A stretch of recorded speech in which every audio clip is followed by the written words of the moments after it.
benvenuti all'Ateneo Veneto. Devo dire che il nostro istituto non poteva non ricordare i 100 anni dalla nascita e i quasi 50 dalla morte di Pierpaolo Pasolini. È doveroso ricordarlo per quello che è stato, doveroso ricordarlo per quello che ancora può dirci.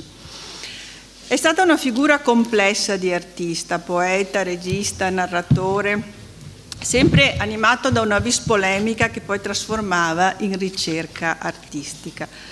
Ma è stato anche un acuto osservatore e un critico della società del suo tempo, secondo lui irrimediabilmente malata di consumismo e conformismo. Qualcuno l'ha definito un imprudente provocatore, incapace di compromessi. In effetti Pasolini è stato scomodo al mondo probabilmente quanto è stato scomodo a se stesso.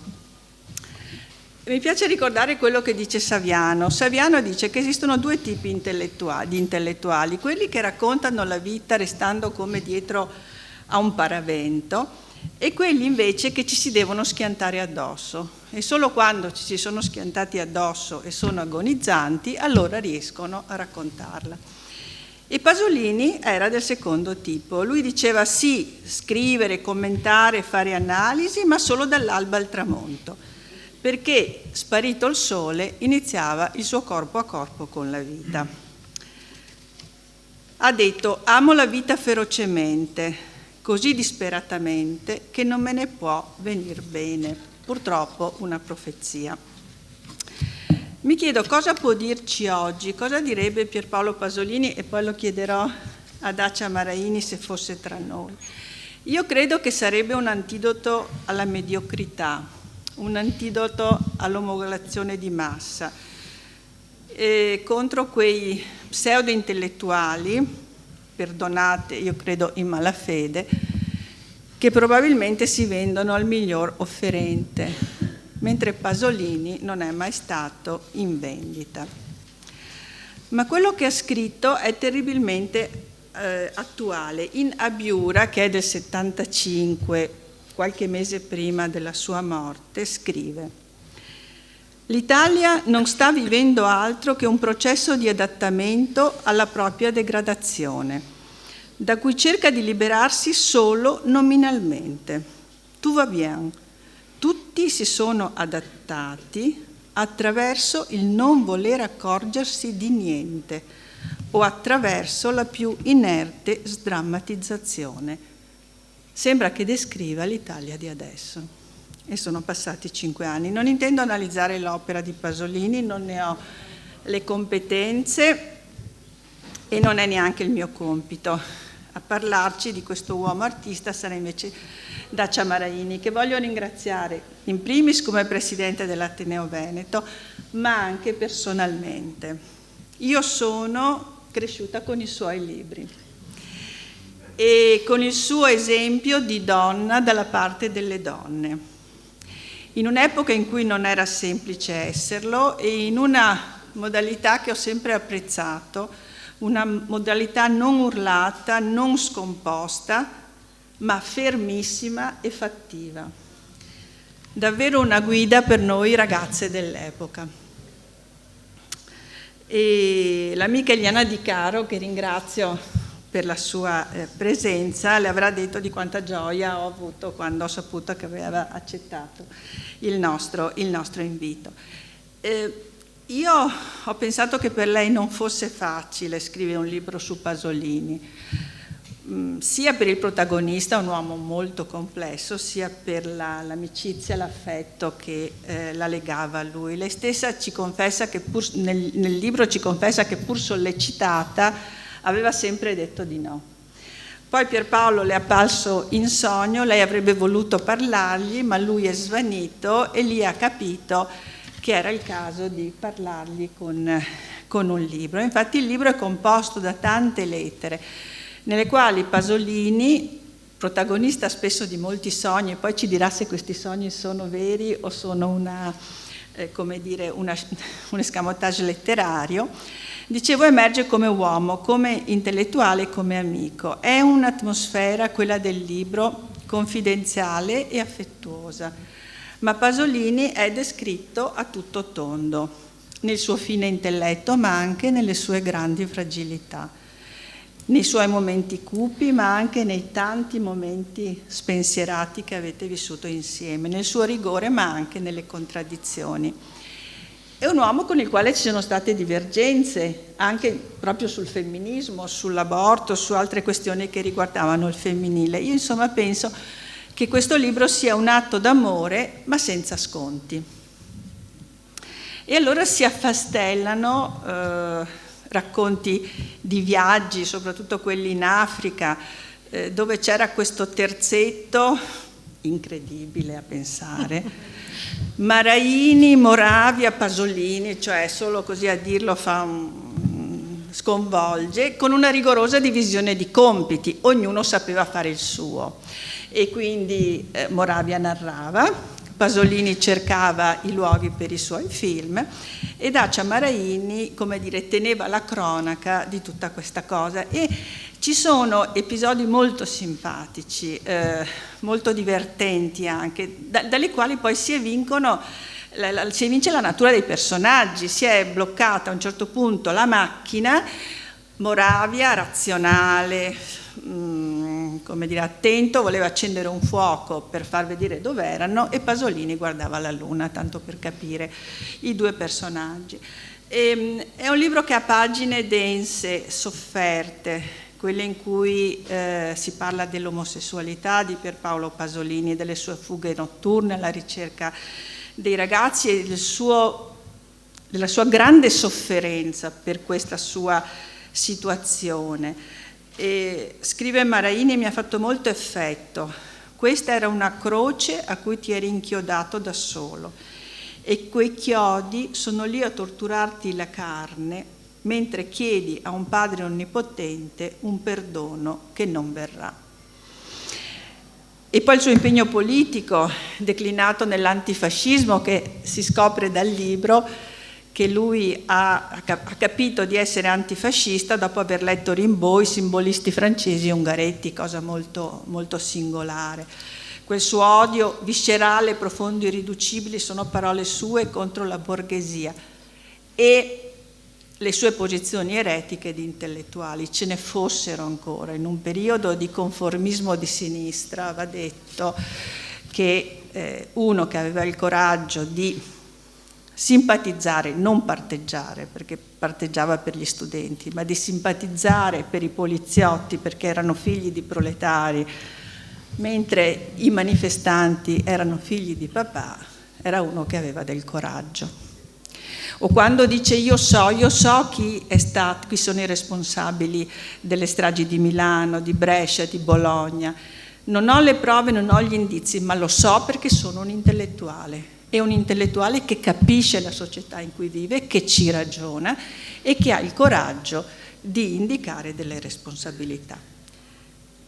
Ma poi ci sono anche pagine leggere degli incontri da Rosati, da Gigetto, al Portico d'Ottavia, anche lì sogni, cioè si trovavano Fellini, Moravia, Morante, Bertolucci, Gatto, cioè per noi sono delle vite inarrivabili, e si trovavano per parlare, mentre adesso ci dice Dacia Maraini ci si incontra solo per uno scopo pubblico, per presentare il libro, per andare a un convegno, magari anche solo essendo pagati. E le tante case che avevano messo su insieme, e infine la morte ancora purtroppo avvolta nel mistero. Ho saputo molto di lui leggendo questo libro e conto di sapere ancora di più ascoltandola oggi. E rivolgendomi a Pasolini, ovunque egli sia, mi associo alla frase finale del suo libro: addio Pierpaolo, e che la morte ti sia più benigna della vita. Grazie e buon incontro.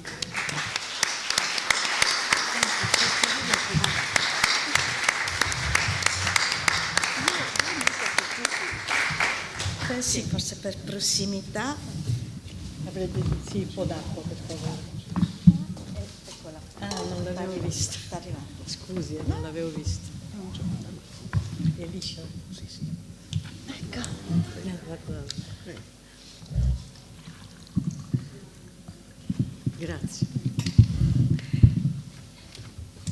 bere Dacia, anche se... Vai. Allora, grazie ad Antonella Magaraggia, la Presidente, per questo incontro. Sono molto contenta di tornare all'Ateneo Veneto e ancora di più sono contenta di avere l'opportunità di dialogare con Dacia Maraini, alla quale sentirete darò del tu, semplicemente perché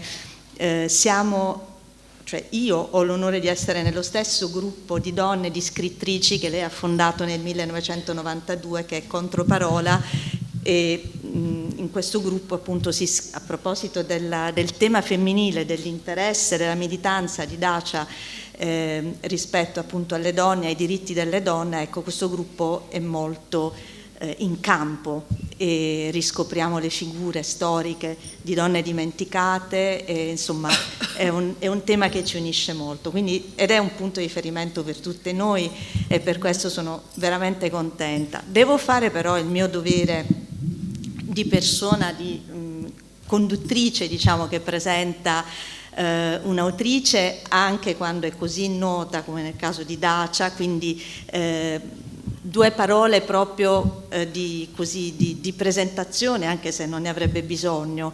A me quello che colpisce sempre di Dacia è la sua trasversalità e la sua pluralità di interessi, perché nella sua traiettoria intellettuale c'è la narrativa, lo sappiamo, Marianne Autria, Buio, ci sono altri romanzi che vengono secondo me meno citati ma che sono molto importanti, come Memorie di una ladra, da cui è stato tratto il film con Monica Vitti, Teresa la ladra, o Voci, che è appunto sul tema dei femminicidi, che è un tema che ahimè ci parla tantissimo. Ma accanto alla narrativa c'è la poesia, sono tante le raccolte di poesia che Dacia ci ha regalato, ci sono i testi teatrali. E a proposito di donne, sempre tornando su questo tema, Dacia è la fondatrice di un teatro. All'inizio degli anni 70 il Teatro della Maddalena a Roma è stato creato da Dacia Maraini e volle che fosse fatto dalle donne, cioè per dare uno spazio alle autrici che non ce l'avevano quello spazio, perché gli autori erano solo uomini, gli autori teatrali.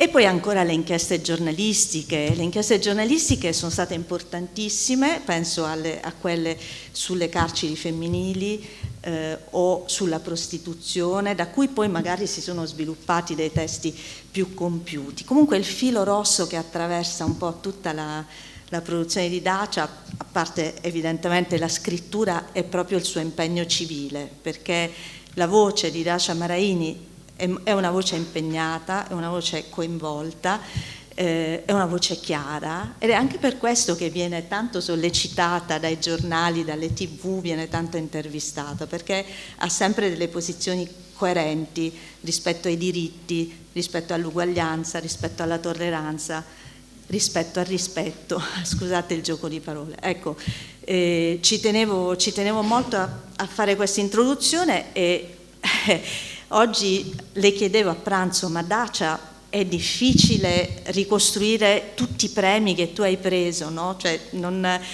ho provato a farlo da sola, ma non è stato possibile. Domani ne prende un altro qui a Venezia e ha preso anche 6 lauree honoris causa. La prossima la prende a Stanford nei prossimi giorni di ottobre, quindi ecco, giusto per ricordare delle cose che non sono affatto scontate.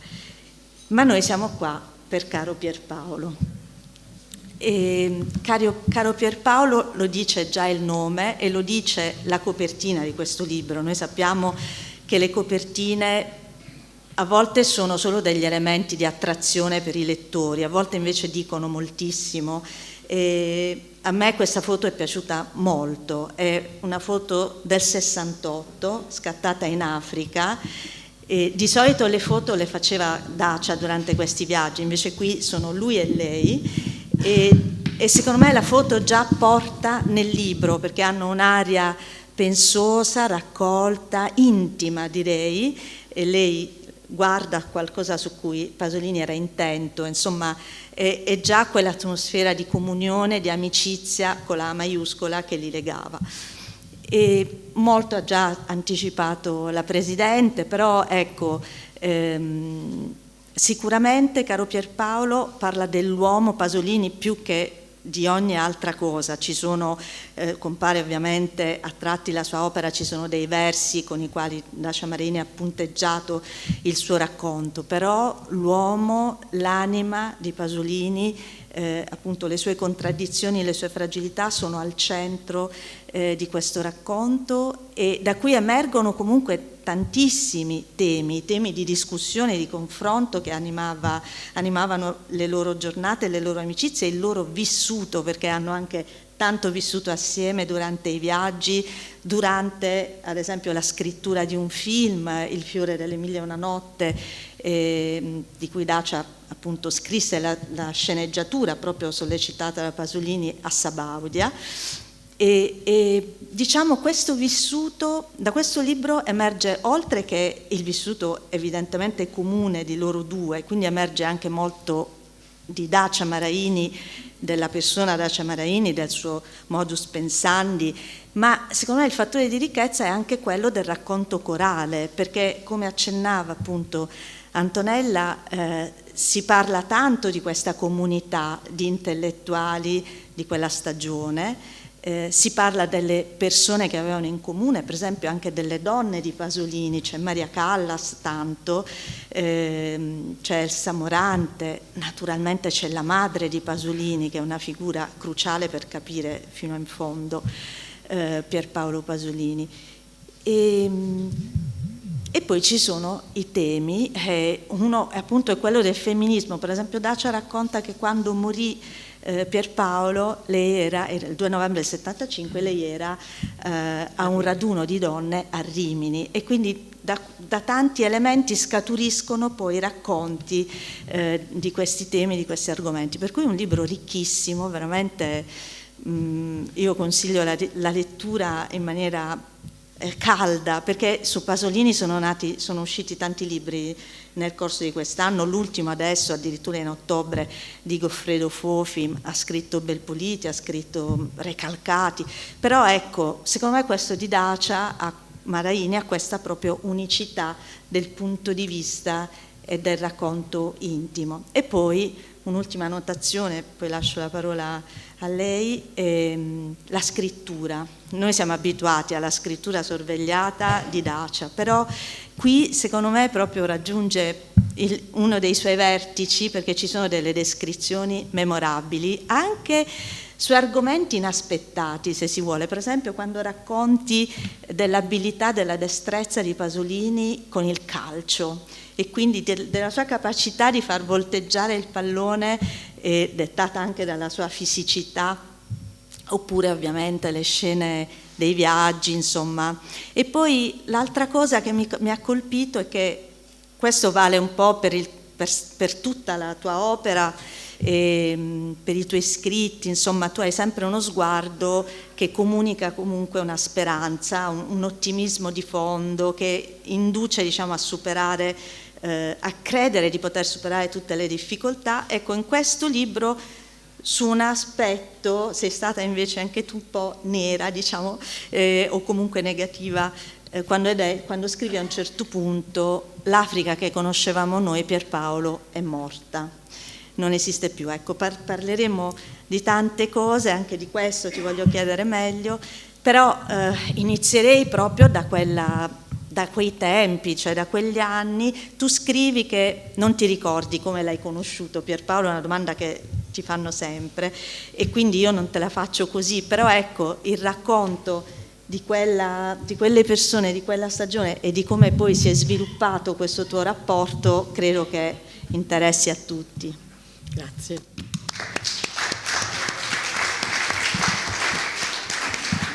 Bene, grazie. Ogni volta, erano anni che non venivo a Venezia e ogni volta è un'emozione, devo dire, veramente.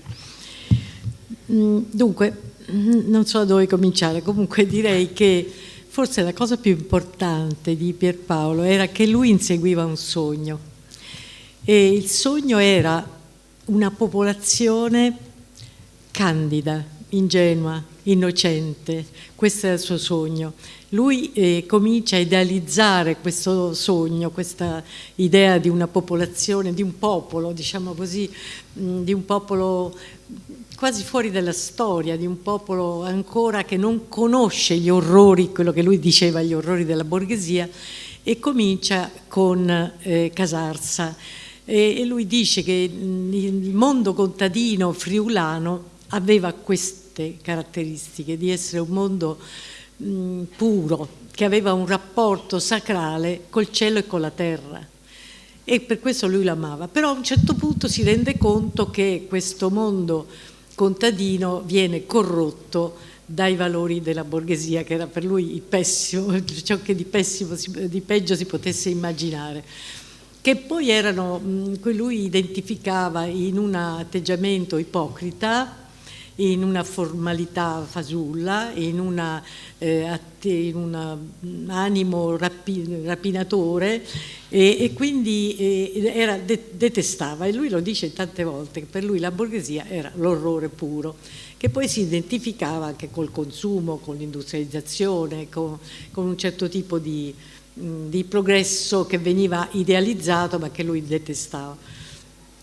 Quando si rende conto che il popolo, diciamo, del contadino di Casarsa non corrisponde al suo sogno, si trasferisce a Roma e idealizza il sottoproletariato romano. Il sottoproletariato romano diventa il suo sogno, tant'è vero che lui fa una grande operazione anche linguistica, filologica, per cui passa dal dialetto friulano, che conosceva molto bene, che diceva a memoria e con cui ha scritto delle poesie molto belle, al dialetto romanesco, che gli era completamente estraneo.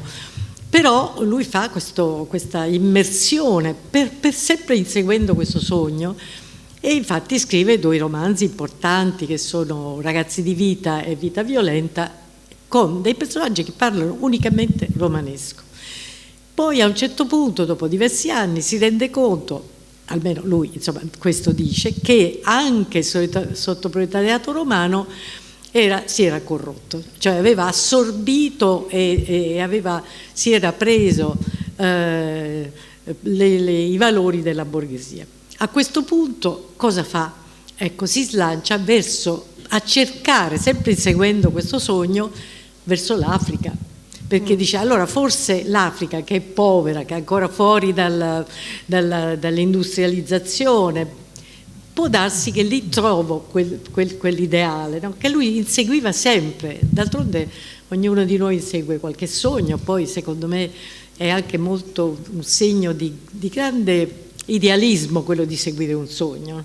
Può essere politico, può essere sociale, può essere come questo suo, che all'inizio lo ha avvicinato al comunismo, tant'è vero che lui si diceva comunista, però mentre il comunismo parla di lotta di classe, lui non parla mai di lotta di classe, parla degli umili, per cui in realtà è un comunismo religioso, cioè in realtà quello che lui a cui si riferisce il Vangelo, tant'è vero che poi ha fatto un bellissimo film su Gesù Cristo, quindi era in realtà più che il comunismo era il Vangelo. Comunque poi viene cacciato via dal Partito Comunista per indegnità, per la sua omosessualità. Allora i viaggi in Africa nascono da questo, dall'inseguire un sogno di purezza che probabilmente non esiste, è un sogno inesistente, un po' russoiano, no? Anche Rousseau diceva che l'uomo nasce puro, poi viene corrotto dalla società. E così abbiamo fatto insieme molti viaggi in Africa, almeno una decina di viaggi in Africa, però non l'Africa turistica, era completamente fuori dagli itinerari turistici. Noi andavamo in zone dove non c'era niente, dove magari non avevamo mai visto un turista, zone dove non c'era nemmeno la strada, ma una pista, dove c'erano dei villaggi lontanissimi, abbandonati, lontanissimi da ogni turismo. E poi siamo andati, questo io non sono stata, ma è andato in India con Alberto, e poi siamo stati invece insieme nello Yemen. sempre cercando, sempre inseguendo questo sogno, secondo me. E naturalmente rimaneva sempre deluso. A un certo punto lui voleva fare un film su l'Orestiade africana, cioè pensava di fare un'Orestiade tutta recitata da neri. E infatti eravamo in Africa e lui cercava, prima di chiamare i tecnici, cercava i luoghi, quindi era anche un modo di rincorrere un sogno, ma anche cercare dei luoghi. E così avevamo trovato per esempio un Oreste bellissimo che aveva qualcosa di regale, che proprio somigliava a Oreste, c'era un Agamennone, c'era una Clitennestra, insomma veramente lui era avviato per fare questo film in Africa, quando è venuto un telegramma del produttore che ha detto che non si poteva fare un film tutto recitato da africani perché, diceva lui, avendo fatto una ricerca, il pubblico italiano non avrebbe accettato un film recitato tutto da attori neri.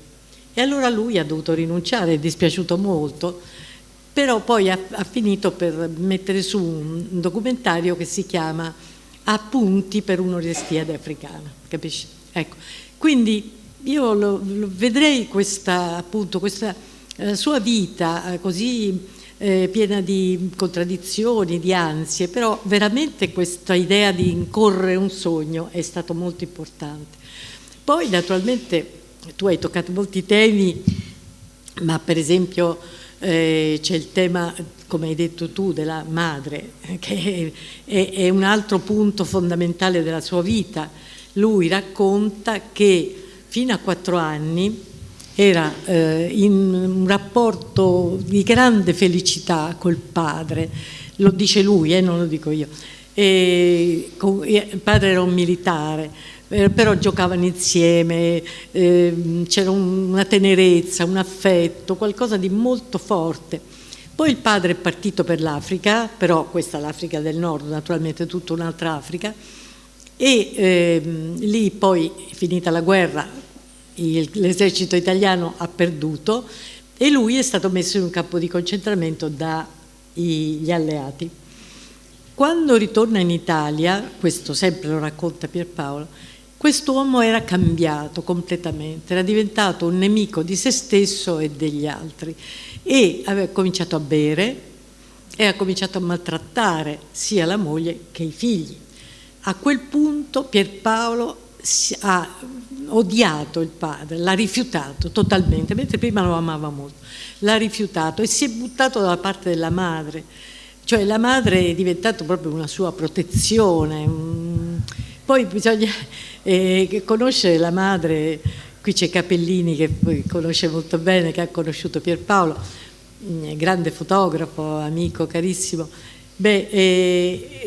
Susanna, tu lo sai, era un uccellino, piccolina, fragilissima, quindi si capisce anche questo rapporto di protettivo nei riguardi della madre, no? Però questo rapporto col tempo diventa talmente profondo, talmente viscerale, che lui poi non se ne libera più, cioè ha segnato la sua vita il rapporto con la madre. Tant'è vero che poi tutte le donne per lui erano un po' madri. Ecco, il suo atteggiamento verso l'aborto, e pensate che in questi giorni a Roma ci sono dei cartelloni in cui c'è scritto Pasolini era contro l'aborto, come dire, era con noi contro l'aborto. Ora, se c'è una cosa sbagliata, fra l'altro è molto vile utilizzare le parole di un morto per fare politica, ma non è vero, non è che lui fosse contro l'aborto, lui si identificava col bambino e quindi naturalmente si sentiva cacciato via. Per lui il ventre materno era il paradiso, era il luogo dove veramente si stava bene, tranquilli, felici, protetti, no? Per lui tutta la vita in un certo senso è stato come essere cacciato via a forza dal paradiso del ventre materno. Questa è la sua dinamica psicologica, no? Per cui lui diceva: se io faccio l'amore con una donna sarebbe come farlo con mia madre, sarebbe un incesto, capisci? Per cui certamente lui era omosessuale fin da piccolo e per quello è stato perseguitato, però lui ha avuto degli amori femminili molto forti, cominciando dalla come si chiama? La Silvana Mauri, che è stato un grande amore, ci sono le lettere, bellissime lettere d'amore verso di lei, poi c'è stata Elsa, ci sono state tante donne che sono state vicino, ma erano tutte donne forti, intelligenti, autonome, non è che erano delle bambole. Quindi il suo atteggiamento verso le donne si deve vedere dentro un enorme tabù, ecco. Però lui si innamorava anche, perché la Callas lui l'ha amata sicuramente, ma di un amore platonico, diciamo così, ecco, perché questo fantasma della madre era lì e non si poteva superare, non ha mai superato, questo è il punto. Dacia, tu parli, cioè citi a più riprese, sottolinei a più riprese la mitezza di Pierpaolo Pasolini, cioè il fatto che secondo te era di una bontà e appunto di una dolcezza, cioè lo tratteggi in termini che magari agli occhi di molti, a chi lo vede una dimensione stereotipata, suonano poco plausibili, no? Perché si ricordano più le invettive, i toni rabbiosi, appunto in alcuni casi la sua violenza verbale, eccetera. Quindi tu come concili questi due aspetti? No, lui è una delle tante contraddizioni che sì, tu però, descrivi, però sì, la risolvi anche. Sì, perché lui di carattere nativo era invece una persona umile, timida, gentile d'animo e assolutamente mite e mai capace di nessuna violenza. Però che succede? Che già quando lui comincia a scoprire la sua omosessualità e non la nasconde perché per lui era abbastanza semplice e normale, viene aggredito. Dobbiamo anche ricordare che negli anni 50, 40, quello che era, l'omosessualità era una perversione, cioè o era una malattia. E c'è gente, lo sappiamo, non so se avete visto questo film di Amelio questi giorni su Braibanti, molto bello, andatela a vedere perché è veramente bellissimo, su Braibanti. E il povero ragazzo, che poi era maggiorenne, che si innamora del suo professore, distanza di 10 anni, un amore lecito, bellissimo, molto bello. Beh, lui viene strappato perché dice che il professore l'aveva plagiato e viene portato in manicomio e gli fanno 300 elettroshock, una cosa veramente indecente che oggi sembra incredibile che si potesse procedere in questo modo solo perché era omosessuale, capisci? Perché doveva guarire, non era normale. E quindi Pierpaolo viene subito perseguitato per la sua omosessualità, che non era rapinatrice, che non era da rapace, questo bisogna ricordarlo che è molto importante, però viene raccontato come una specie di lupo assetato di sangue e questo giudizio pubblico circola. Cioè il racconto che si fa di Pasolini durante la sua vita è che è una specie di mostro, no? Un violento, un pervertito, un nemico di tutti, un rabbioso, uno che insultava tutti e non era vero, cioè lui col pubblico doveva far così perché veniva aggredito, cioè la sua era una reazione, ma nel mondo degli affetti, nel mondo privato era una persona dolcissima.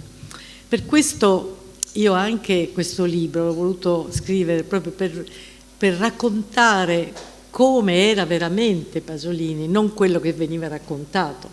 Io voglio raccontare un episodio perché vi fa capire, questo era già negli anni 70, poco prima che lui morisse. Una sera eravamo andati al Quirino, che è un grande teatro antico di Roma, bellissimo, e adesso non mi ricordo neanche cosa andavamo a vedere. Comunque, durante l'intervallo ci siamo avvicinati al bar che sta dentro il teatro, no? Per prendere un caffè. E cos'era? Era il pubblico romano, non è che erano i suoi nemici, non erano politicizzati, era il pubblico normale che va a teatro. Ebbene, quando noi ci siamo avvicinati al banco, questa gente è schizzata via, ma come se avessero visto un appestato. A me ha fatto tanta impressione, io sono rimasta veramente colpita, perché ho detto: ma com'è possibile che lo vedano così? Ma perché circolava questa immagine di lui, capisci? E lui naturalmente reagiva, provocando, aggredendo, attaccando. anche la famosa, appunto, che ha citato Antonella, le poesia contro gli studenti, era provocatoria chiaramente, non è che lui fosse contro gli studenti, naturalmente lui era eversivo, era uno che si ribellava, un disobbediente, però aveva intanto dal punto di vista sociologico aveva ragione, perché diceva: sì, voi fate lo sciopero, fate le proteste, però siete figli di papà e domani diventerete parte della classe dirigente, mentre i poliziotti sono pagati male, costretti a fare un lavoro umile e non diventeranno mai parte della classe dirigente. Insomma, dal punto di vista sociologico aveva pure ragione, però in quel momento di fervore del 68 naturalmente è stato aggredito da tutte le parti, però lui provocava, ma provocava perché era stato provocato a sua volta, non era di carattere, capisci così? Tant'è vero che appena si trovava per persone che gli volevano bene, lui diventava estremamente dolce, estremamente gentile, affettuoso, no? Ecco, per questo ci tengo anche, questo libro per me era importante far conoscere questo aspetto di Pasolini. E viene fuori benissimo comunque. Che però dopo la morte adesso è tutto cambiato. Però non è possibile che bisogna massacrare una persona per poi cambiare idea sulla persona. E questo purtroppo in Italia, voi sapete che succede, è successo con Falcone, è successo... Cioè, il racconto che viene poi, fra l'altro in quel momento la destra, la democrazia cristiana prevaleva, quindi lui lo vedevano veramente come un mostro e avevano diffuso questa immagine mostruosa di lui, no? Nemico della società, della comunità, così. E quindi lui si sentiva addosso questo peso, capisci? Aveva quindi collezionato 82 denunce. 82 denunce, c'era qualche cosa di crudele, di violento contro di lui. Naturalmente lui poi era un grande poeta, un grande scrittore, ma era anche un uomo, diciamo, attento al suo tempo, e quindi lui parlava del suo tempo, prendeva posizione, appunto, come hai detto tu. Lui diceva: io so chi ha messo la bomba alla stazione di Bologna, io so chi ha ammazzato Mattei, non ho le prove ma lo so. Questo ha profondamente irritato, e questo non lo dico io, non è il mio, diciamo così, il mio campo, no? Ma studiosi, magistrati, giudici che hanno studiato il caso, tutti ormai sono d'accordo che lui è stato ucciso perché dava fastidio, e c'è stato un ordine dall'alto, probabilmente, non so se gli servizi segreti deviati che hanno fatto tanti danni nel nostro paese, comunque che ci fosse proprio un ordine e che sono stati assoldati dai killer, che poi hanno dato la responsabilità al giovane Pelosi, perché era minorenne, era credibile, diceva vabbè, lui è un omosessuale, quindi gli piacevano i ragazzini, quindi era facile credere che avesse voluto violentare, tutta una falsità. Infatti tu ti soffermi molto anche su questo, cioè un tema per te, la questione è irrisolta della morte di Pierpaolo Pasolini, e racconti anche che sei andata a trovare Pelosi, che hai cercato di incoraggiarla a parlare, a spiegare, ma non sei riuscita, no, non è stato possibile. Quando Pelosi è stato arrestato, gli hanno fatto subito la fotografia, e noi abbiamo visto la fotografia e abbiamo capito immediatamente che non poteva essere stato lui, perché lui era tutto vestito perfettamente, non aveva neanche una goccia di sangue, mentre Pierpaolo era una fontana di sangue. Quindi uno che, siccome non era una pistolettata, ma era un corpo a corpo in cui lui si è difeso, e poi lui era molto agile, dinamico, forte, giocava sempre a pallone, quindi ci doveva essere dei segnali. doveva avere dei graffi, dei lividi, del sangue, non aveva niente, era perfetto questo ragazzo. E allora noi abbiamo detto non è stato lui. E infatti lui poi prima di morire ha detto non sono stato io, quindi evidentemente però l'avevano o ricattato o pagato, non lo so, ma per 30 anni si è tenuta questa, cioè ha detto che era stato lui, no? E siccome c'era un reo confesso hanno chiuso il caso. Poi noi abbiamo tentato varie volte di farlo riaprire, ma non c'è stato niente da fare, quindi anche questo fa pensare che ci siano degli interessi un po' loschi, ecco, da difendere. Comunque non è l'omosessualità la ragione della sua morte, non c'entra niente, è appunto è il fatto che desse fastidio.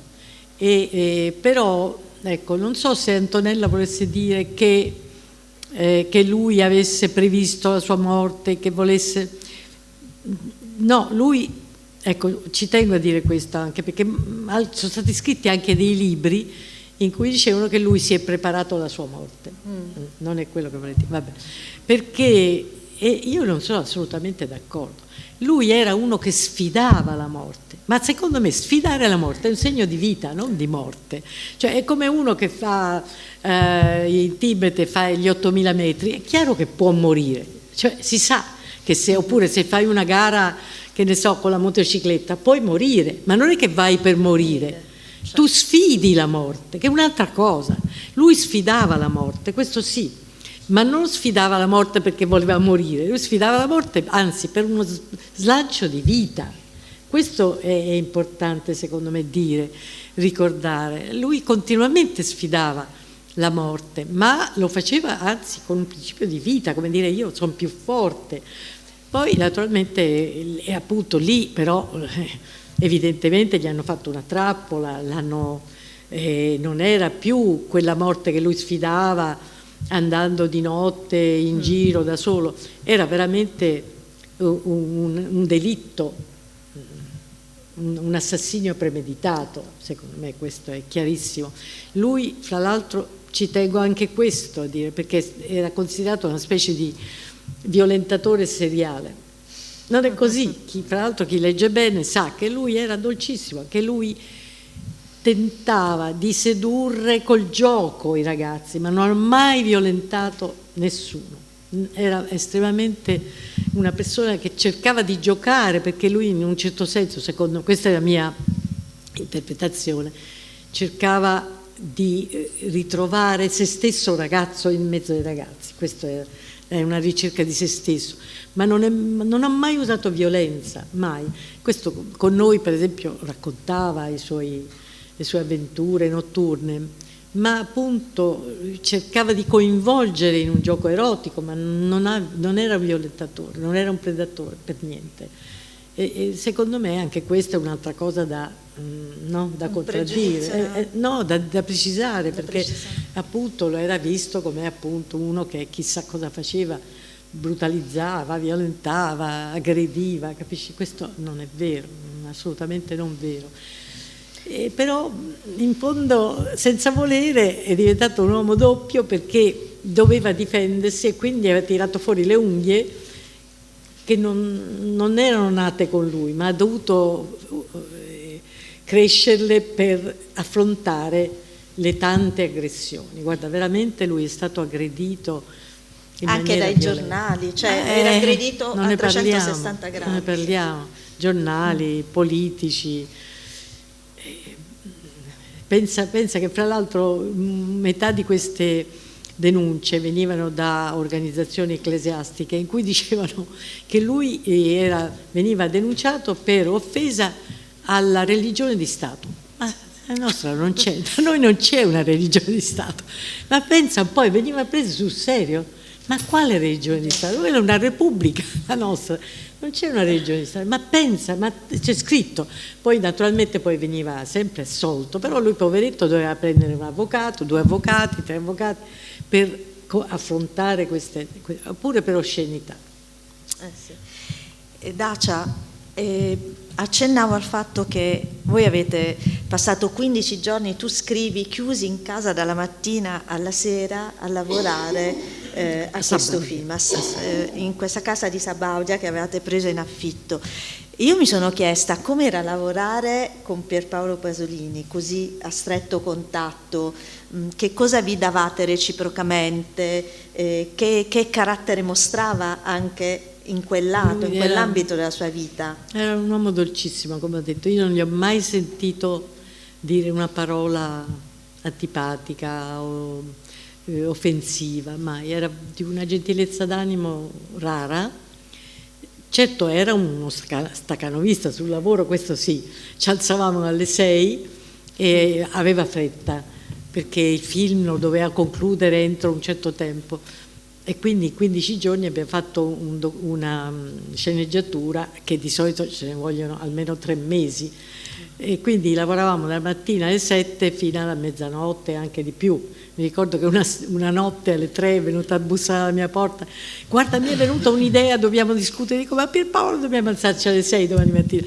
Però in questo lui non si risparmiava mai, aveva una capacità di lavoro che veramente rara, veramente rara.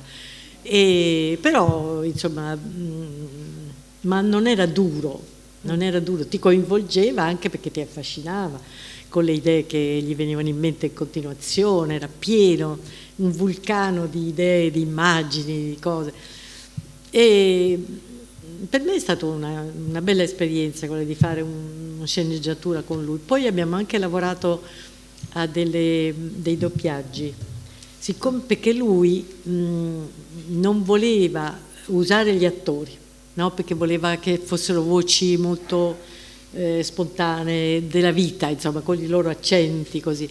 E allora lo chiamavano quando c'era da fare qualche film, da doppiare qualche film, diciamo, fuori dalla norma, non certamente gli film americani, no, ma certi film. Pure un film americano, sì, abbiamo fatto, adesso non mi ricordo il nome, comunque un film d'avanguardia, no?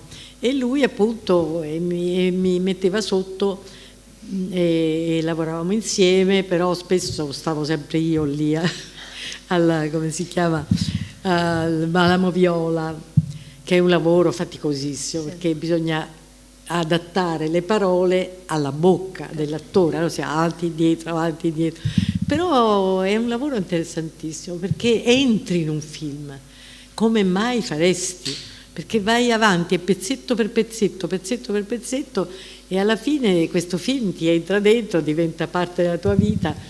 È un lavoro faticosissimo ma molto interessante. Lì si potrebbe dire, ma perché non si faceva il film in versione originale?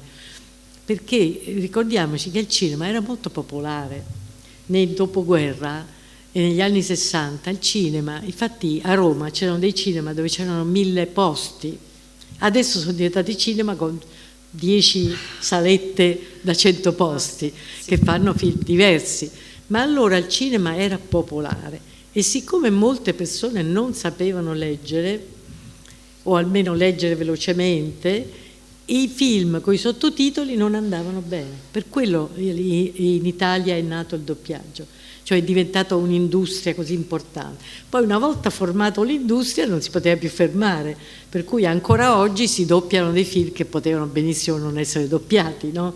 In altri paesi non doppiano i film, mettono sottotitoli. Da noi c'è stata questa origine, poi è diventata un'industria talmente potente, importante, che teneva su Cinecittà, per cui si è continuato e si continua a tradurre i film. E allora Pierpaolo veniva chiamato per quei film, diciamo, che uscivano dalla norma, perché poi c'è una convenzione del doppiaggio e da questo lui aveva ragione, c'è tutto un birignao, una convenzione molto abituale, perché ne fanno tanti, no? E per cui poi è sempre le stesse voci, per cui lui odiava quel tipo di doppiaggio. Allora quando c'era da fare un doppiaggio originale lo chiamavano, e poi anche nei suoi film il doppiaggio era fatto dai suoi amici, da persone prese per la strada, capisci? Per cui poi abbiamo lavorato parecchie volte insieme per fare dei doppiaggi. Quindi ho avuto modo di conoscerlo sul lavoro, devo dire affettuosissimo, non ho mai sentito da parte sua neanche quella quell'atteggiamento che hanno i registi verso chi lavora con loro, che dice beh tu fai quello che dico io perché poi alla fine decido io. Quello, il regista, sì, un po' di supponenza. Un po' di supponenza, sì, di imperiosità, non so se esiste questa parola, essere imperiosi. Invece no, era una persona squisita da questo punto di vista, si lavorava molto bene, era sempre dolce, gentile, affettuoso, e questo è quello che mi è rimasto di lui. Dicevamo della dimensione di comunità, no? Che c'era in quegli anni. Tu proprio all'inizio citi una delle tue amiche più care, che è Piera degli Esposti. Racconti come è nato il film poi fatto da Marco Ferreri, no? Che Marco Ferreri inizialmente non vi era sembrato così entusiasta del vostro libro, e invece poi insomma venne e vi propose immediatamente di farne un film. Bernardo Bertolucci, Dario Bellezza, insomma tutto un mondo proprio, ed è davvero una descrizione arricchente. E volevo chiederti di parlarne un po', cioè come si svolgevano le vostre giornate, quali erano i vostri progetti, qual era la vostra quotidianità? Ma dunque, una cosa che secondo me si è persa, ed è un peccato, è che gli artisti, gli intellettuali, ma insomma soprattutto gli artisti, parlo di Roma perché è quella che conosco bene, si vedevano per il piacere di vedersi, di incontrarsi. Ma anche a Venezia, quando Alberto per esempio è venuto a stare per un periodo a Venezia, ci si incontrava, mentre adesso questo si è perso completamente. Adesso ci si vede per delle funzioni pubbliche, appunto per degli incontri, per delle tavole rotonde, per delle fiere del libro, eccetera, eccetera. Io li vedo sempre i miei, diciamo, colleghi scrittori. Allora invece c'era questa gioia di vedersi per discutere, per confrontarsi, e c'erano dei luoghi dove non si dava appuntamento, non ci si dava appuntamento, si andava e si sapeva che c'era Fellini, c'era Visconti, c'era Bassani, c'era da Rosati, oggi ci vanno i cinesi, vabbè. Ma allora ci andavano tutti gli intellettuali, Elsa Morante che abitava lì, Dario Bellezza, Bertolucci, e si andava lì e si prendeva il caffè, chi c'era c'era, se poi si andava a mangiare si pagava ognuno per sé, alla romana come si diceva. Quindi c'era questa gioia di incontrarsi. Secondo me c'era un'altra ragione che forse aiutava questa voglia di incontrarsi, che era la censura. Ricordiamoci che negli anni 50 e 60 in Italia c'era una censura che oggi noi non ci immaginiamo nemmeno, mi ho perso la memoria. Ogni film, ogni libro, ogni testo teatrale doveva passare alla censura, ma non solo per i minori, si doveva passare alla censura. E se la censura diceva questo non va bene, il regista doveva tagliare. Ma sono cose che oggi sono incredibili, no?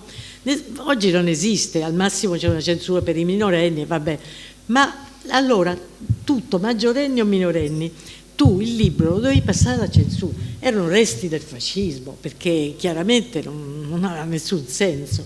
Il povero Bertolucci, quando è stato denunciato per il suo film, per oscenità, per Ultimo tango a Parigi, ma non solo l'hanno denunciato, ma hanno deciso che doveva bruciare tutte le copie, ma nemmeno il Medioevo, bruciare tutte le copie. Lui l'ha nascosto una copia, per cui è rimasto il film, ma se no non c'era nemmeno una copia. Ma pensate, allora secondo me anche questo contribuiva a unire, cioè c'era una solidarietà anche, diciamo, di fronte a una società bigotta che non sopportava, ma cose che oggi fanno sorridere anche le parole, delle azioni, che oggi nessuno baderebbe, invece allora facevano scandalo, non solo scandalo, ma appunto si veniva fuori la censura.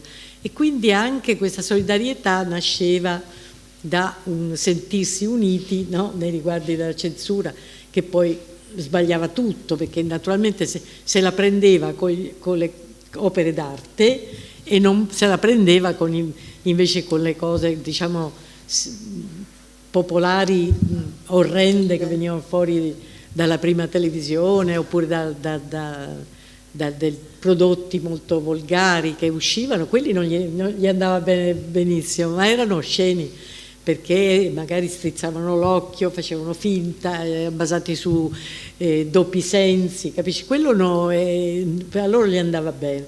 Invece quando si parlava chiaro ci si metteva di fronte, non so, ai problemi del sesso, che ne so, della prostituzione, eccetera, lì non gli andava più bene, capisci? Quindi c'era anche questo elemento che univa gli artisti. Però era anche bello l'idea di incontrarsi, di vedersi, di confrontarsi. Tornando all'Africa, che abbiamo detto è una delle protagoniste di questo libro, perché veramente punteggia un po' quasi tutte le lettere, tu racconti appunto l'estrema, come dire, cioè il fatto che facevate questi viaggi molto frugali, molto così, senza spartani, bravo, appunto non mi veniva la parola, comunque senza il benché minimo agio, e che tu trovavi la cosa assolutamente sopportabile perché avevi sviluppato una capacità di adattamento forte per via del tuo passato in campo di concentramento. E invece per Pasolini ugualmente non c'era nessun problema, no? a viaggiare in quelle condizioni, a dormire in luoghi di fortuna. E per Maria Callas invece inizialmente, scrivi con molta schiettezza, sincerità, avevi qualche timore, perché insomma l'idea di una diva che si trova ad adattarsi ad una Stamberga con un orologio d'oro al polso, abituata a tutt'altro lusso, insomma, e poi però com'è andata? No, io avevo visto la Callas a Parigi in un'opera e l'avevo trovata magnifica, veramente era impressionante. E quando saliva sul palcoscenico gli altri scomparivano, proprio non c'era più niente, solo lei aveva un carisma, una potenza, non solo di voce che tutti conosciamo, ma anche fisica, era proprio una forza della natura ed era impressionante. Quando Pierpaolo mi ha detto, sai, quest'anno viene con noi in Africa Maria, ho detto, Maria chi? Maria Callas. Io mi sono terrorizzata, perché ho detto adesso quella vorrà i grandi alberghi, vorrà i tappeti rossi, insomma avevo paura della diva, perché ho detto viaggiare con una diva sarà una cosa insopportabile. Invece quando l'ho vista arrivare all'aeroporto con i blue jeans, una maglietta e i capelli raccolti dietro, un sorriso dolcissimo, ho detto ma guarda, forse mi sbaglio. Infatti mi sbagliavo, perché anche lei era doppia. Diciamo la verità, cioè sul palco veniva fuori una pantera, cioè una qualcosa che nessuno poteva fermare, no? E la sicurezza che lei aveva. Faccio una parentesi, lei una volta mi ha raccontato che mi diceva, sai, io sono molto miope e quindi non vedo molto bene, non vedo il direttore d'orchestra. Io ho detto, ma come fai, scusa? No, dico, perché non ti metti gli occhiali? Ma tu ti dici, ma pensi a Aida che si mette gli occhiali, no? O la sonnambula che si mette gli occhiali? No, dicevo, no, non lo so, pensavo, no, ma lei era molto fiera di questo, mi ha detto, guarda, io il direttore d'orchestra non lo vedevo per niente, però vedevo una cosa sfocata così, però ti assicuro che non ho mai sbagliato una nota, era molto, molto orgogliosa. E credo che avesse ragione, infatti non credo che nessuno ha protestato, però l'idea che non vedessi il direttore d'orchestra è abbastanza curiosa, no? E poi prosegue l'aneddoto sulla sua miopia, no? Sì. Perché in una particolare opera cosa succede? Quando... Ah beh no, perché lei sì, una volta sempre mi ha raccontato lei, che lei prima di cantare andava in palcoscenico e toccava tutte le scene per avere l'idea dei mobili, di quello che c'era in scena, per non andare a sbattere contro. Una volta mi ha detto che uno scenografo un po' particolare si era invaghito di un'idea di mettere un laghetto in scena e non gli ha detto niente, ha messo un laghetto in scena con tutta l'acqua, eccetera. Lei è uscita con i suoi panni da antica, adesso non mi ricordo più che cos'era, ma insomma aveva un vestito largo di broccato che scendeva giù. Allora lei ha detto, a un certo punto ho sentito freddo, ho guardato, diceva, erano in mezzo al laghetto, dico, che hai fatto? Niente, ho fatto finta di niente, perché era così. Però è riuscita, insomma, a vedere, a sopportare questa scena. Ecco, lei, come ho detto, sul palcoscenico era di una sicurezza assoluta. Nella vita no, questo è il punto. Lei diceva, io ho puntato tutto sulla musica, so tutto sulla musica, ed era vero. Nella vita no, e lo diceva, io di fronte all'amore non sbaglio sempre, infatti ho sbagliato che con Pasolini. No, però siccome lei veniva da questo rapporto con, come si chiama il greco? Onassis, che mi ha detto che era un padre padrone, che era un uomo autoritario, prepotente, molto sicuro di sé, e lei l'aveva trattata un po' così, come una proprietà, no? E lei c'era rimasta molto male. Mi ha detto che lui era insopportabile da questo punto di vista.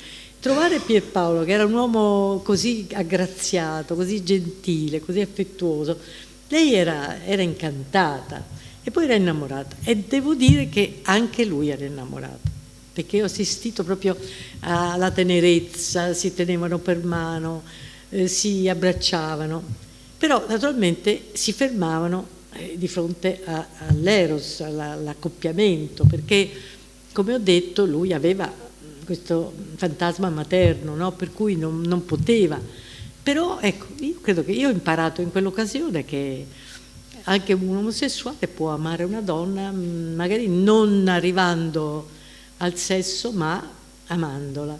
E mi è venuto in mente che forse tutto questo poteva derivare dalla cultura provenzale. Ricordiamoci che la cultura provenzale, siamo nel 1200, parte da questo presupposto che un uomo si innamorava di una donna ma non la toccava mai, cioè era un amore da lontano.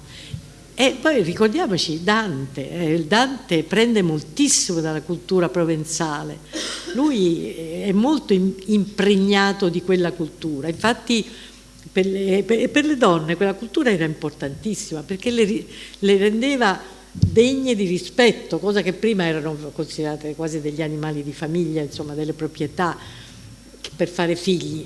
E invece la cultura provenzale dà alla donna una grande importanza spirituale, ecco, da lì.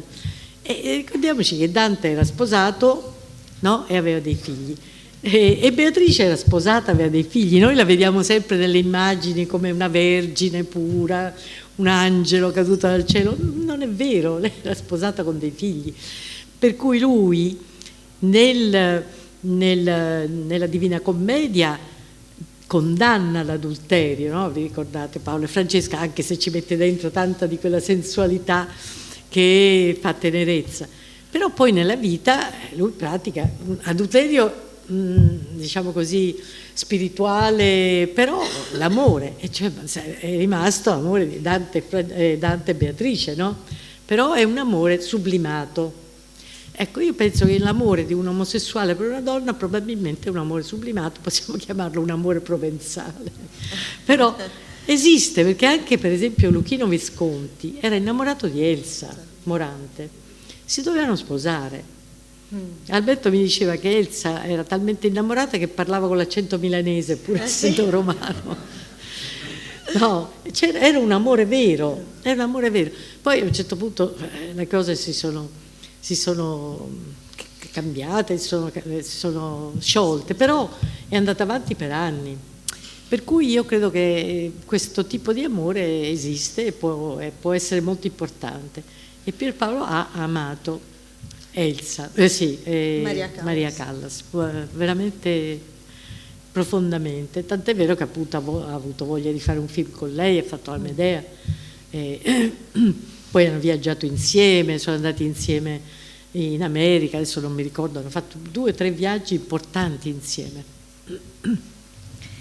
Vi leggo dei versi, come vi dicevo il libro è punteggiato da versi tratti da diverse poesie di Pasolini, poi in fondo c'è anche da dove, no, sono stati tratti. Lo scandalo del contraddirmi, dell'essere con te e contro te nel cuore, in luce, contro te nelle buie viscere. Però devi dire che questo era Gramsci, cioè si rivolgeva a Gramsci. Sì, infatti. Scusa. No, figurati. Del mio paterno stato traditore, nel pensiero, in un'ombra di azione, mi so adesso attaccato nel calore degli istinti, dell'estetica passione, attratto da una vita proletaria a te interiore, e per me religione, la sua allegria, non la millenaria sua lotta, la sua natura, non la sua coscienza, è la forza originaria dell'uomo che nell'atto s'è perduta. Ecco, volevo proprio introdurre come si avvicina a Gramsci, perché tu spieghi che c'è tutto un processo, no? Di arrivo a questo. Sì, per lui appunto, però lì lo dice chiaramente, per lui Gramsci, con cui si identificava per esempio per l'amore verso gli umili e per la capacità di sacrificio, però e anche la coerenza con le proprie idee, però nello stesso tempo dice però tu rappresenti la coscienza, io rappresento i sensi, quindi sono 2 modi diversi.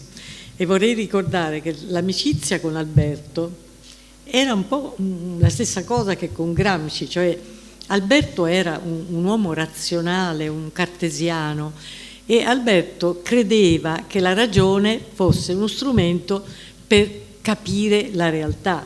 Invece Pierpaolo non ci credeva, non che non fosse capace di ragionare o che non fosse intelligentissimo, ma non credeva nella funzione della ragione, capisci?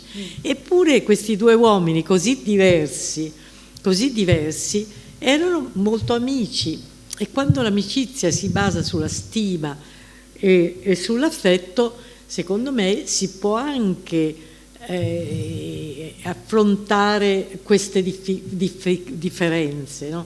C'erano dei momenti in cui Alberto aveva bisogno di Pierpaolo, perché certe cose si intuivano meglio attraverso i sensi che non attraverso la ragione, e certi momenti in cui Pierpaolo si affidava ad Alberto perché lui aveva una visione storica, antropologica.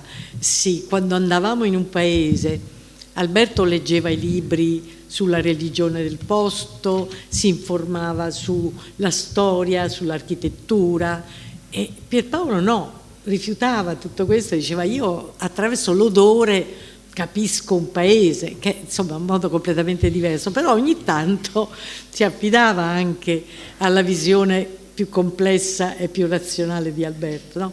E quindi fra i 2 c'era veramente un'amicizia straordinaria di 2 persone paradossalmente all'opposto, proprio completamente diverse, però appunto che si volevano bene. Questa è dimostrazione che quando c'è un affetto basato sulla stima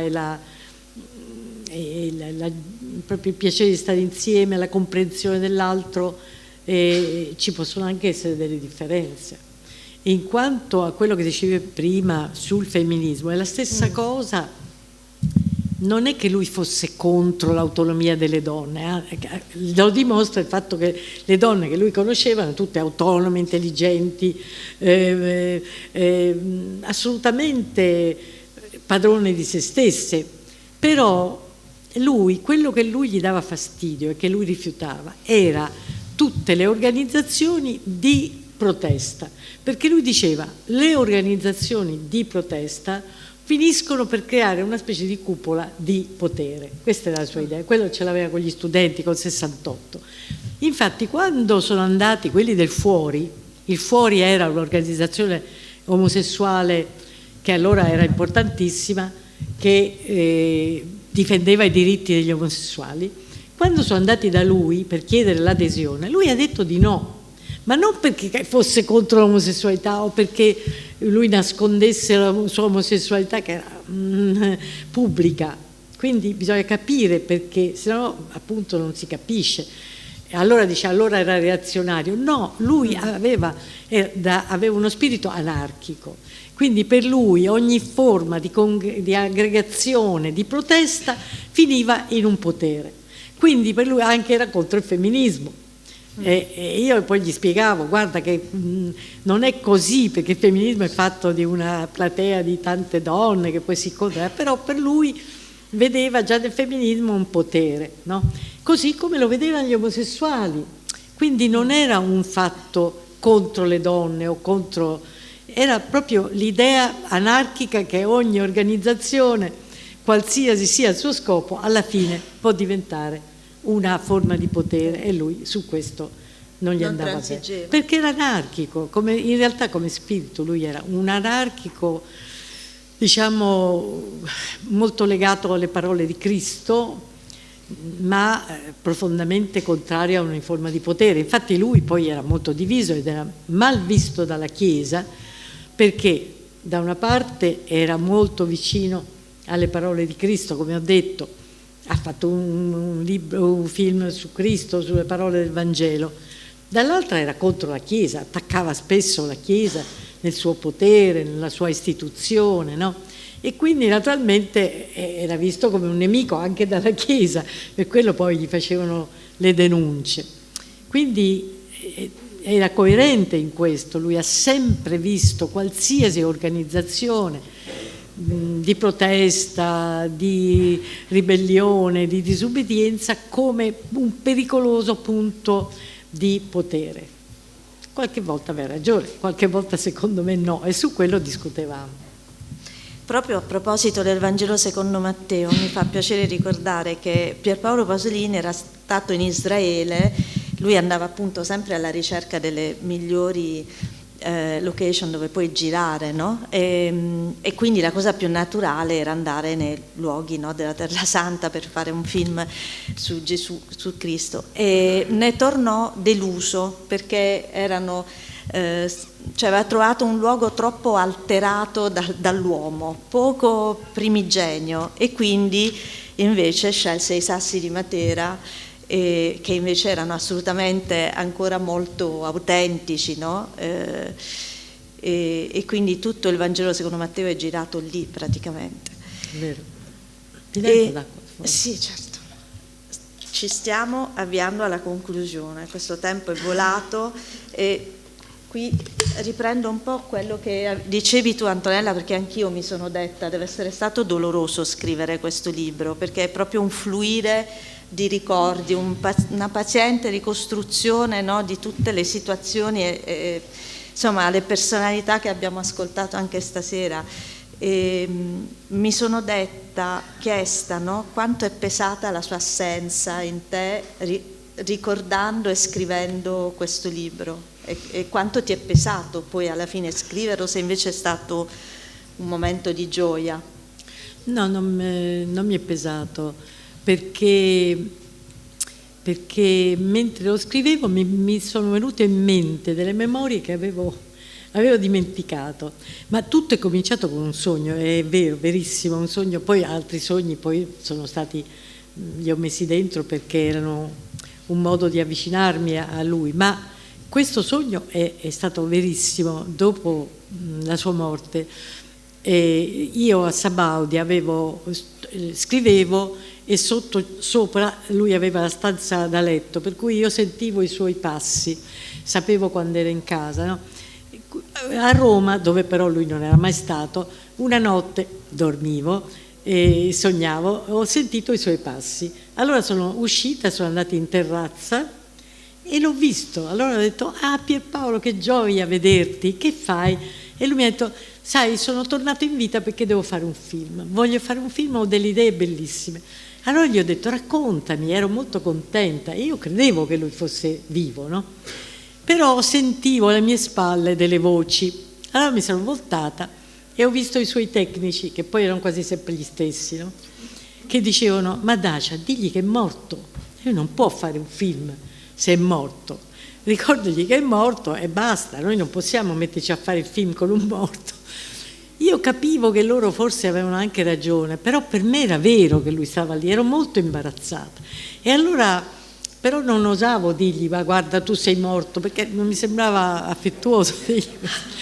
Allora, e allora lui però ha sentito e mi ha detto, no, io lo so che sono stato morto, però adesso sono vivo, quindi mi dovete prendere sul serio perché io voglio fare un film. E allora gli ho detto, raccontami che cosa hai pensato per un film, che cosa...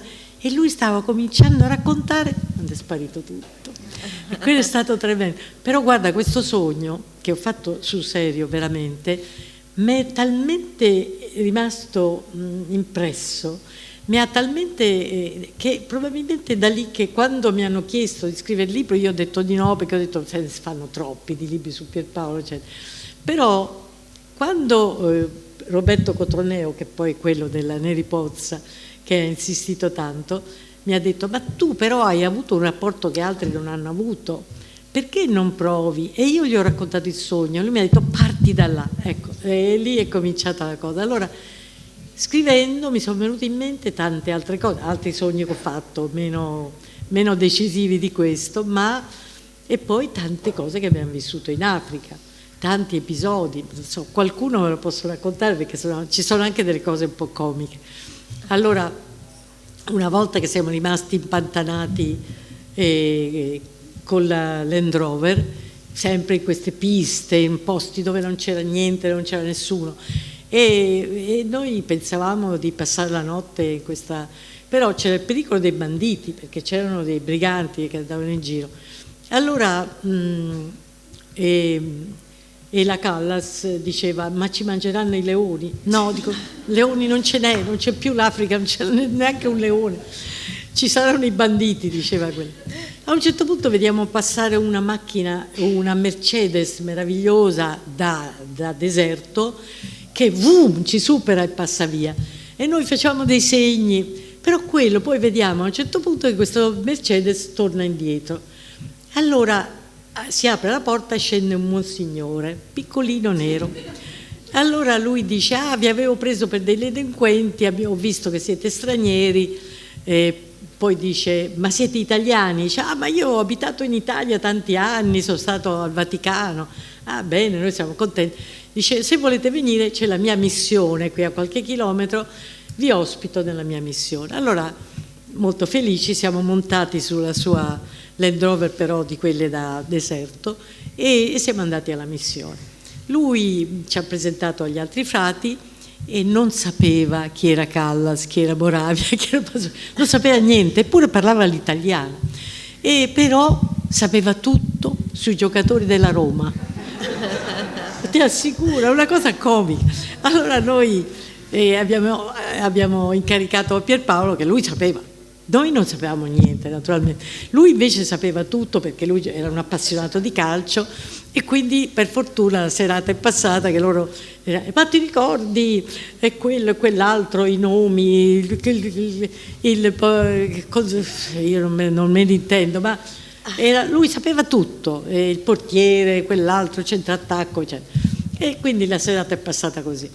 Poi siamo andati a dormire in cellette col pavimento di terra, quindi molto misere, con un bagno che stava lontanissimo. Comunque, abbiamo ringraziato, abbiamo dormito lì. La mattina dopo stavamo discutendo fra di noi se lasciare a questa gentile che ci aveva ospitato, non so, 30, 40, 50 dollari, insomma lì poi erano tanti in quel momento. Allora a quel punto arriva una serva con i piedi nudi, poveretta, che si vedeva benissimo che faceva le fatiche in quella missione, ci porta un foglietto e c'è scritto per la nottata $800, che era più di un albergo di lusso. Allora abbiamo detto, ecco da dove viene la Mercedes, capito? Vabbè, però ti assicuro che non erano tutti così, anzi c'erano dei frati meravigliosi, dei conventi, delle missioni dove poveretti facevano una vita magra e davano tutto se stessi, quindi non è un'idea della Chiesa in Africa, è proprio un'eccezione. E poi, non so, un altro episodio divertente, ci abbiamo il tempo? Sì. Un altro episodio divertente è questo, dunque sempre andando delle piste, noi avevamo una Land Rover con sopra 2 taniche d'acqua e delle scatolette, perché non c'erano ristoranti dove andavamo noi, non c'erano alberghi, non c'era niente, dormivamo con delle tende quando non c'era una missione, alberghi non ce n'erano, ma qualche catapecchia, qualche caserma, abbiamo dormito spesso nelle caserme. Allora, però a furia di mangiare scatolette non ne potevamo più, cercavamo qualcosa di fresco, ma non c'era niente perché poi era deserto, erano le dune. Allora un giorno capitiamo verso sera in un villaggio minuscolo dove non c'era nulla, però vediamo delle gallinette piccole piccole, molto pimpanti. Diciamo, allora vuol dire che ci sono le uova. Allora siamo andati dietro le gallinette e abbiamo trovato un anziano che vendeva le uova. Ah, che gioia, finalmente ci facciamo una frittata. Allora abbiamo comprato una ventina di uova. Poi siamo andati, abbiamo continuato, poi ci siamo fermati, abbiamo messo le tende perché non c'era niente e abbiamo acceso un fuoco per fare la frittata. Quando abbiamo aperto le uova erano piene di sabbia. Anche questo. Allora l'autista africano ha detto torniamo indietro, rivogliamo i soldi, eccetera. Invece Pierpaolo, che appunto, come ho detto, era una persona gentile d'anima, ha detto no, questa è la povertà. Loro però erano stati così astuti, così bravi, che avevano messo l'ago, tirato fuori l'uovo e rimesso l'ago con la sabbia, ma ti rendi conto, poi chiuso il buco con la cera. Ma una cosa, ma neanche i napoletani per una cosa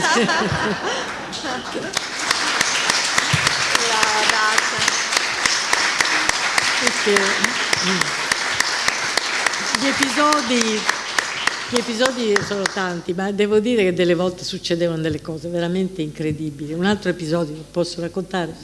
Vai.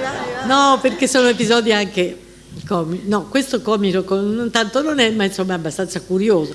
Sempre in un villaggio dove non c'era mai visto un turista, perché andavamo proprio dentro all'interno. Un villaggio, a un certo punto capitiamo in villaggio, vediamo un assembramento di persone, tutto il villaggio era intorno a un albero, un mango meraviglioso con delle fronde proprio enormi. Allora ci siamo fermati, piano piano, senza disturbare, siamo andati a vedere. C'era un uomo legato all'albero con una corda e tutti intorno il villaggio. Poi c'era accanto a lui seduto un santone, poi l'abbiamo capito dopo che era un santone, il quale faceva questa operazione. Lo interrogava, il morto, e diceva perché sei morto? Allora, e lo tirava dalla manica. Se il morto piegava, perché lo tirava da una parte voleva dire sì, se cadeva la testa da un'altra parte voleva dire no, capisci? Ed era una cosa incredibile da vedere. Infatti Pierpaolo ha detto ma quasi quasi io lo filmo. Ho detto no, per carità, dico, perché poi era una cosa molto intima, molto segreta. Infatti loro ci hanno sopportato, ma certamente non avrebbero sopportato una macchina da presa o da film. Però devo dire che questa è una cosa che mi ha molto impressionato. Pensate, ancora oggi una pratica di questo genere, no? Un'altra cosa, tornando da questo viaggio, noi avevamo quasi finito l'acqua, però avevamo una mezza tanica in cui c'erano 6 litri d'acqua. Allora vediamo una donna che ci fa segno, in mezzo al deserto. Questa donna era magra come proprio uno scheletro, però una bellissima faccia con degli occhioni così. Ci fa segno, noi ci fermiamo e pensiamo vuole dei soldi. No, lei ci fa segno perché non parlava nessuna lingua che vuole bere. Allora tiriamo giù la tanica e diciamo beva qualcosa. Oh, lei si è bevuta tutti 6 litri d'acqua. Che noi non osavamo toglierle quel perché poveretta faceva pena, ma io non ho mai visto una persona che si beveva tutta quell'acqua, era come un cammello, no? Che faceva riserva, Ma guarda, eravamo tutti lì a guardarla e continuavamo a bere, a bere, a bere. E Alberto diceva, ma noi rimaniamo senza acqua. E in effetti eravamo senza acqua, però non avevamo il coraggio di fermarla. E poi questo è un altro. Insomma, tanti, potrei raccontare centinaia di episodi curiosi che capitano a chi viaggia fuori dagli itinerari turistici, capisci? Di cui può capitare di tutto, perché vai con la Land Rover in zone dove non c'è niente, dove non c'è nessuno. Però devo dire la verità, oggi, tu lo sai bene anche tu, non si può fare più. È finita quell'Africa lì, perché il fondamentalismo religioso ha distrutto tutto. Cioè tu vai ed è diventato pericoloso, perché dovunque ci sono questi fanatici religiosi che ti possono prendere, ti possono rapire, chiedono soldi oppure ti ammazzano direttamente. Insomma, l'Africa è cambiata, si ammazzano, sì. È cambiata totalmente. Noi andavamo dappertutto senza mai aver avuto un pericolo di questo genere. Altre cose sì, ma 50 anni fa, lo so. No, è cambiato tutto, è un dispiacere enorme. Anche gli animali, che era come andare indietro di 4.000 anni, insomma, vedere gli animali dal vivo nel loro territorio, che sei tu che sei in gabbia e non gli animali, è una cosa commovente. Vedere una fila di elefanti che si tengono per la coda, mettono i piccoli in mezzo e l'elefantessa, che è quella che guida, attraversano il fiume, è una cosa di una tale commozione che non so come dire. Io queste cose qui è una cosa meravigliosa, perché noi li vediamo sempre in gabbia, li vediamo così, ma vederli nella natura come doveva essere appunto 3.000 anni fa è commovente, è una cosa bellissima. Adesso no, perché adesso li mettono dentro questi compound, dentro questi recinti che sono piccoli, sono dei parchi, ma sono piccoli e poi pieno di turisti, perché i turisti stanno sicuri solo dentro questi recinti. Allora tu vedi un leone, ma vedi intorno 40 macchine che stanno filmando. No. È finito il rapporto con la natura, è finito lì. Comunque penso che abbiate avuto un'idea della grandezza di questo libro. Grazie.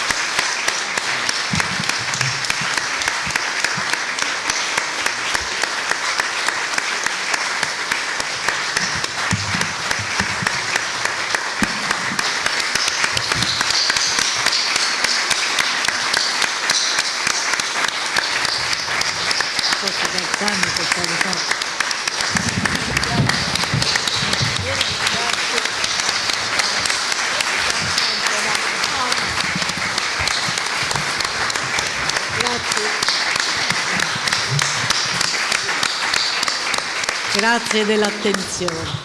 Penso che questo applauso sia significativo e sia eloquente del nostro grazie profondo per essere stata qui. E grazie anche a Eliana e per essere ritornata a Venezia. Grazie.